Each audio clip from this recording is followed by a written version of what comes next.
When did the problem start, and how would you describe what happened to you at DHL?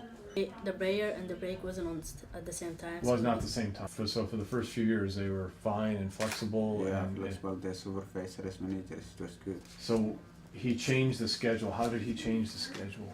The saying is if you would come in at 6 for your shift, you 8, couldn't pray until 8. Until 8, yeah, that's what he says, yeah. So you were not asking for an extra break. You were just Yeah. asking for it to be Yeah. 35 minutes earlier. They Yeah. try to make accommodations from their side. Right.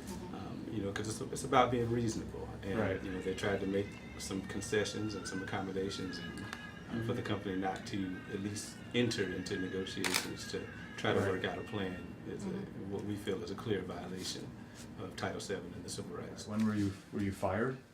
On the 9th. Mm-hmm. You were Yeah, fired. yeah. Well, we pray.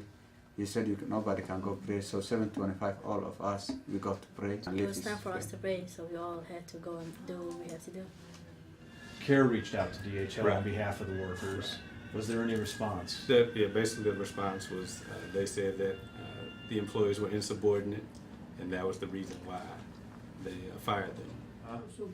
When we finished the pray, then he said, "Let's go." The whole group of you, he said, Yeah. come to the office. Come to the office. I was thinking that he gonna bring a HR or somebody discuss with us, and he called the police.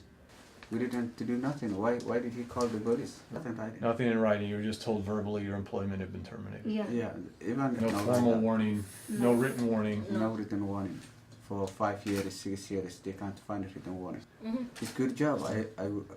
I would like, but if it comes the religion, Religion so goes first. The complaints are saying, you know, they asked for a religious accommodation, and you know, we know that this country is founded on freedom of religion, and the Civil Rights Act, requires employees to make a reasonable accommodation, when there's a religious request.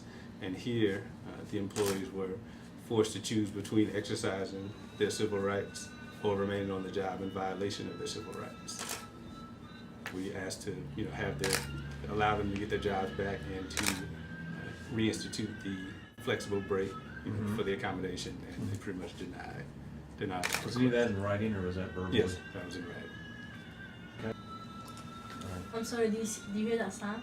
Does that mean you need to pray? yeah. Want to know what everyone's talking about? Get the news you want 24/7, anywhere, anytime. Subscribe now. The Inquirer and Cincinnati.com.